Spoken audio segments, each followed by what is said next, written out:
గురిజాల నియోజకవర్గానికి సంబంధించి పిన్నెల్లి గ్రామంలో మన దళితులు అయినటువంటి సల్మాన్ గారిని తెలుగుదేశం పార్టీ నాయకులు విచక్షణారహితంగా కొట్టి ఆయన వారం రోజులు ప్రాణాలతో కొట్టుమిట్టిలాడి నిజంగా నిన్న మరణించడం జరిగింది. దీన్ని వైఎస్ఆర్ కాంగ్రెస్ పార్టీ తరఫున మేమంతా తీవ్రంగా ఖండిస్తున్నాం.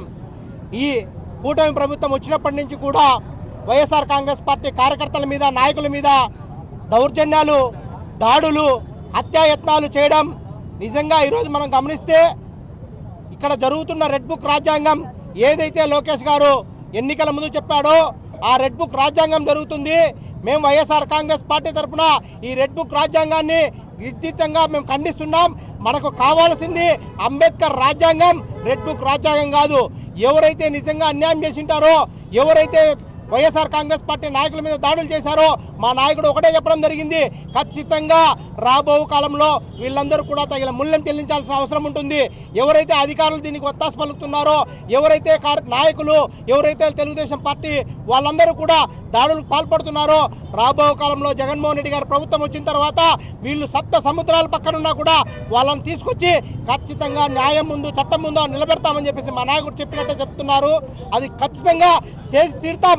ఇప్పటికైనా కూటమి నాయకులు ఇటువంటి దౌర్జన్యాలను ముగింపు పలకాలి, లేదంటే ప్రజల్లో మీకు తగిన బుద్ధి చెప్తారని చెప్పేసి కూడా తెలియజేస్తున్నాం. ముఖ్యంగా దళితుల మీద ఈ కూటమి ప్రభుత్వం వచ్చినప్పటికీ కూడా దాదాపుగా వరుసగా దాడులు జరుగుతూనే ఉన్నాయి. ఈ కనీసం తెలుగుదేశం పార్టీలో ఉన్నటువంటి దళితులు దీన్ని మీరు గ్రహించాల్సిన అవసరం ఉంది.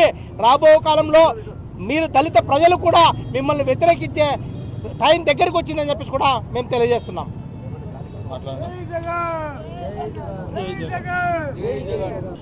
ఈ యొక్క నిరసన కార్యక్రమానికి ముఖ్యంగా పల్నాడు జిల్లా గురజాల కాన్స్టిట్యుయెన్సీ పిన్నెల్లి గ్రామంలో సాల్మన్ అనే మాదిక సామాజిక వర్గ వ్యక్తిని ఇంట్లో తన భార్యకు బాగాలేకుంటే దాదాపు 18 నెలలు బయట ఉన్నాడు. ఎలక్షన్ తర్వాత చూసేదానికి వెళ్తే వాళ్ళు వచ్చి టీడీపీ నాయకులు, ముఖ్యంగా అగ్రకుల నాయకులు ఆయన్ను కిరాతంగా అతన్ని కొట్టినారు.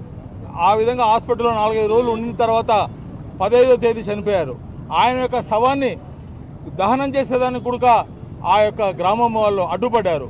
ఇదంతా ఎందుకు చేస్తున్నారంటే రెడ్ బుక్ రాజ్యాంగాన్ని అమలు పరుస్తున్న లోకేష్ గారిని ప్రశ్నించాలి.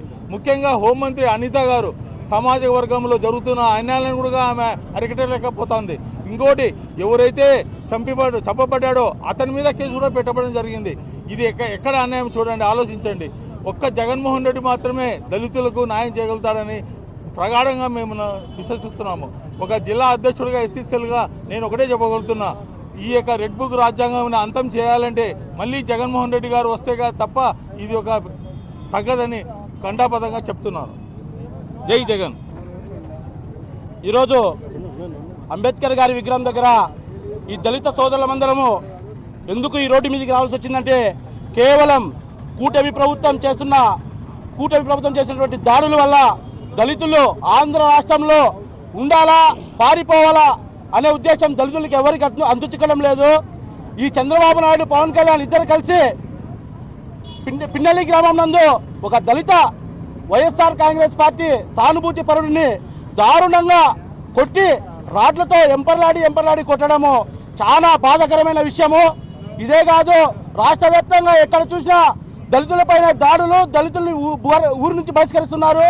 నేను ఈరోజు ఒకటే చెప్తున్నా, కూటమి ప్రభుత్వానికి దళితుల్ని రోడ్ల పాలు చేస్తూ హింసిస్తున్నారంటే కేవలం మీకే చెల్లు.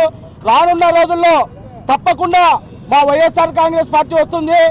2.0లో మీకందరికీ తగిన గుణపాఠం చెప్తామని చెప్పి తెలియజేస్తూ ఈరోజు హోంశాఖ నిద్రపోతుందా అని చెప్పి మేము అడుగుతున్నాము. దళితులపైన దాడులు జరుగుతుంటే ఒక దళితురాలపై ఉండి నువ్వు దళితులకు మద్దతుగా తెలిపి వారిని శిక్షించాల్సింది పోనిచ్చి దళితులపై దాడులు జరిగి హాస్పిటల్లో ఉంటే వారిపైన కేసు పెట్టడము ఇది ఎంతవరకు సమంజసం అనేసి ఈరోజు మేము తీవ్రంగా ఖండిస్తున్నాం. ఇలాగే కొనసాగితే పార్టీలకు ఖచ్చితంగా తెలుగుదేశం కావచ్చు, జనసేన కావచ్చు, వాటిల్లో ఉన్నటువంటి దళిత సోదరులందరూ కూడా కలిసి ఈ కూటమి ప్రభుత్వానికి తగిన బుద్ధి చెప్పాలని చెప్పేసి నేను ఈ మీడియా ద్వారా తెలియజేస్తుంటాను. Local to global news at your fingertips. మీ చేతిలో ఒక ఆయుధం. డౌన్లోడ్ రా TV app. Media legend Ravi Prakash is back.